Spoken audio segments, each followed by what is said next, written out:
This lesson goes with the topic of dimensional analysis. Dimensional analysis is all about using units to help you solve problems.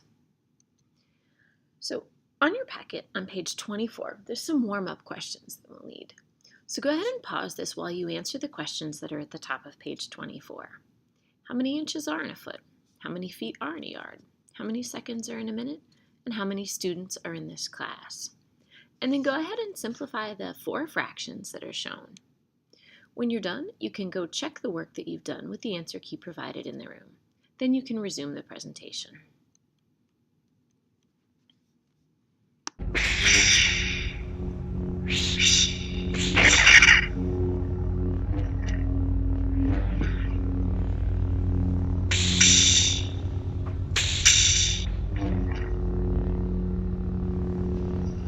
Remember, a Jedi can feel the Force flowing through him.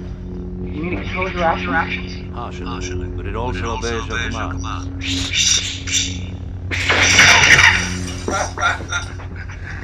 Bulky religions and ancient weapons are no match for a good blaster, you say. You don't believe in the Force, do you? Kid, I've flown from one side of this galaxy to the other. I've seen a lot of strange stuff, but I've never seen anything to make me believe there's one all-powerful force controlling everything. There's no mystical energy field that controls my destiny.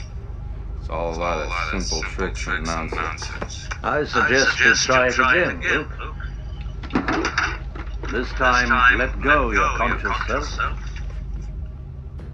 and act on instinct. With the blast shield down, I can't even see. How am I supposed to fight? Your eyes can deceive you. Don't trust them.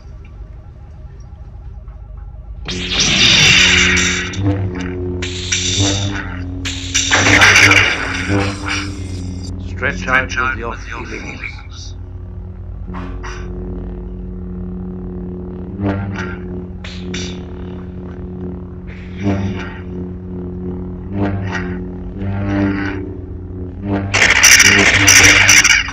See? You can do it.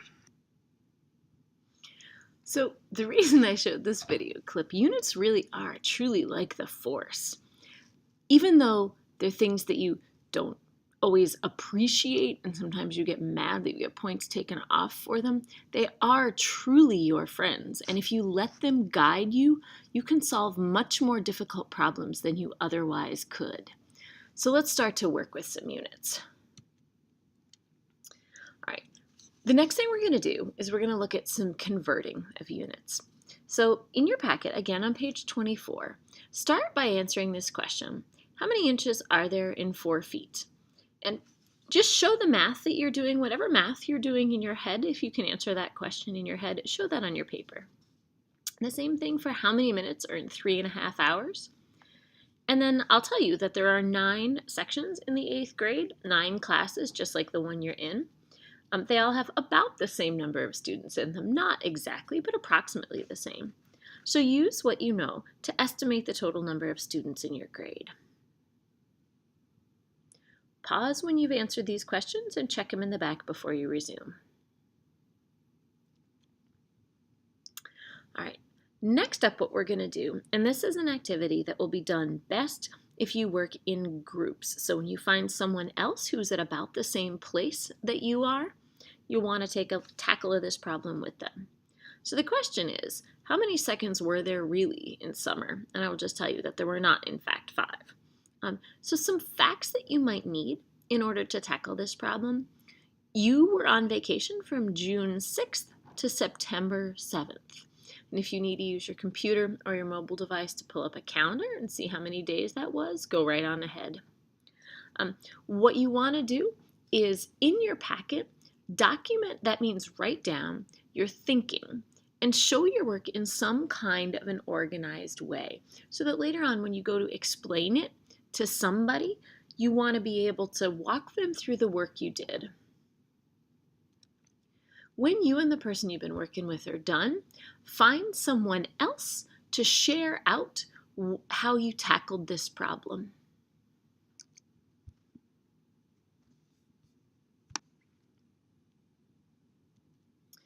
All right, now let's get into dimensional analysis itself and see how it helps us with questions like how many seconds are there in summer?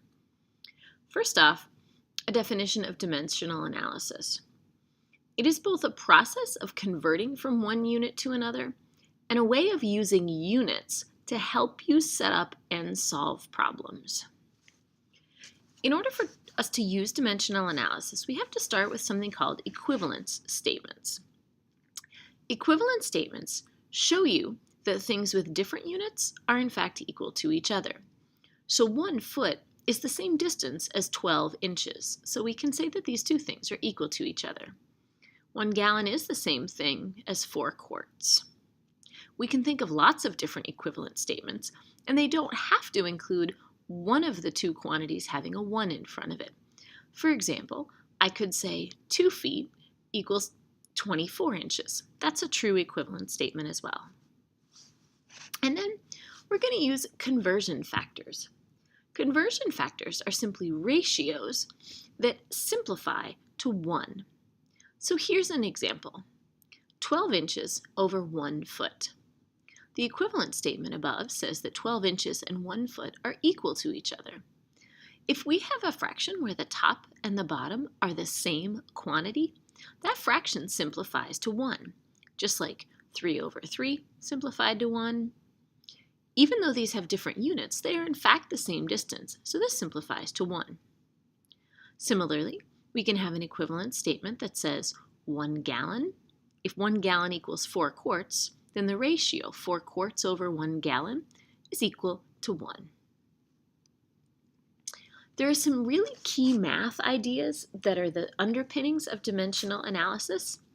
So here are the key ideas. First of all, anytime you have a fraction where the top and bottom are equivalent is 1, even if the two quantities are expressed in different units. So for example, a simple fraction like 3 over 3, that's equal to 1. A slightly more complicated expression, 2 plus 3 over 5, that's still equal to 1 because on the top of this fraction, 2 plus 3 is equal to 5. 2 times 4 over 6 plus 2. Again, here the top and the bottom are equivalent. They both equal 8, so 8 over 8 is 1. If we have an equivalence statement that gave us a conversion factor like this, 24 inches over 2 feet, 24 inches and 2 feet are the same distance. So this fraction simplifies to 1 as well. Another key math idea is that multiplying by 1 doesn't change the value of a number. So if I take the number 23 and multiply it by 1, I still get 23. In more general terms, if I start with any number a and multiply it by 1, I still get a.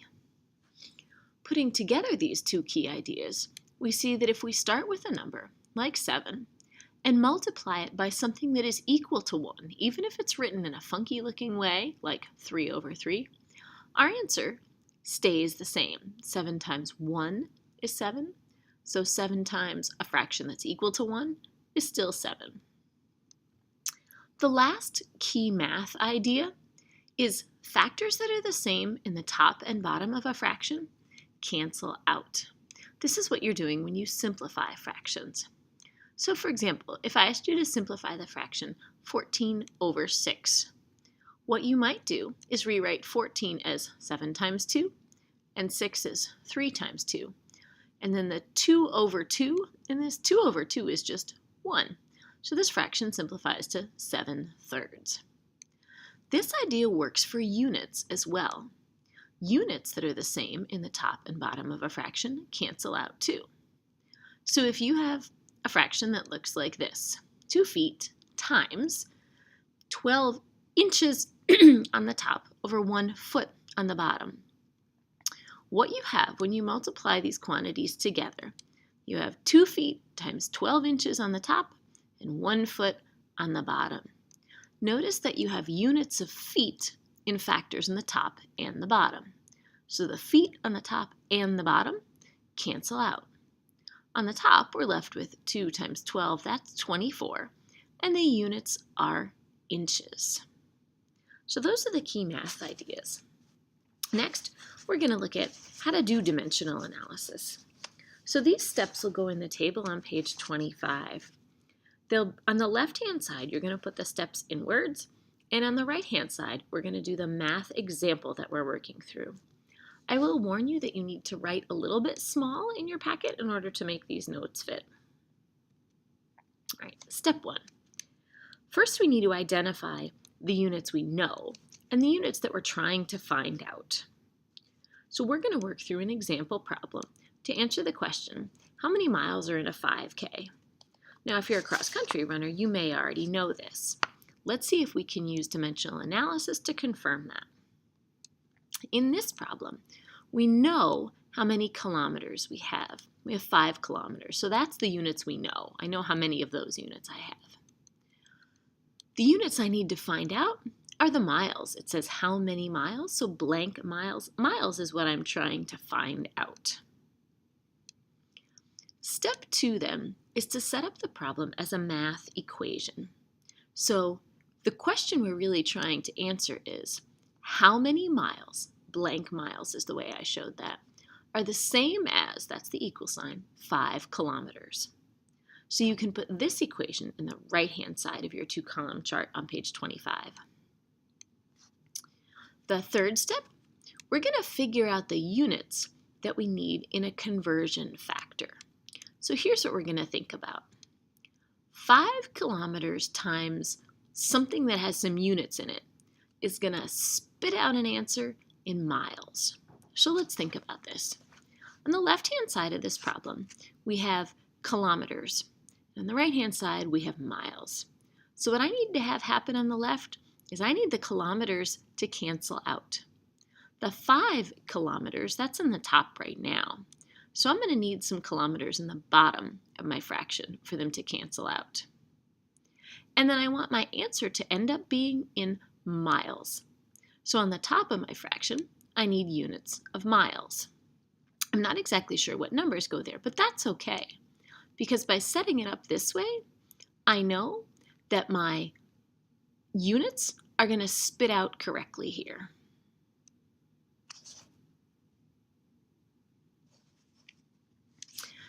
Next, we need to use an equivalence statement. That's one of those statements that says how many kilometers equals a mile to make our conversion factor be equal to 1.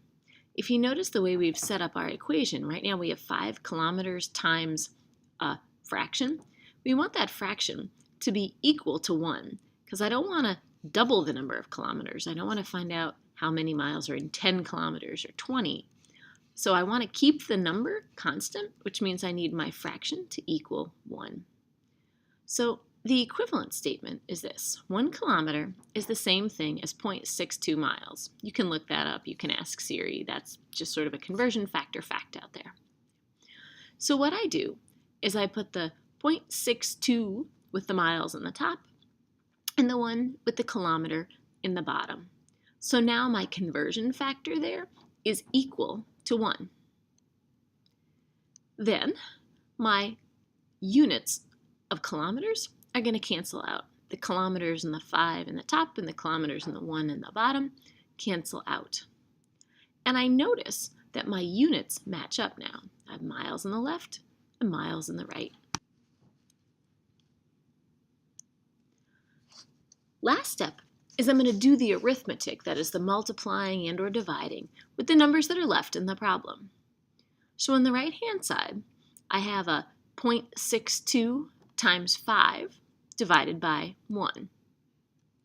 When I do that arithmetic, 5 times 0.62 divided by 1, that tells me how many miles. So there are 3.1 miles in 5 kilometers.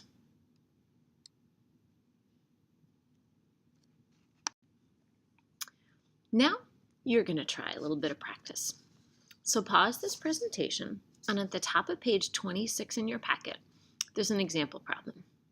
So the basic unit of computer memory is the byte, but each byte is made up of 8 smaller bits of information called bits. So the question is, how many bytes, the byte is the bigger unit, would it take to store 4,000 bits of information? So pause the problem and see if you can use dimensional analysis to help you work through this. When you're done, Go check your answer in the key in the back and see how you did. Sometimes in dimensional analysis, we'll work with multi-step problems. Multi-step problems use more than one conversion factor at a time because you have to convert from multiple different units. So an example would be if I asked you how many inches are there in a mile. You would need to use two separate equivalent statements and two conversion factors.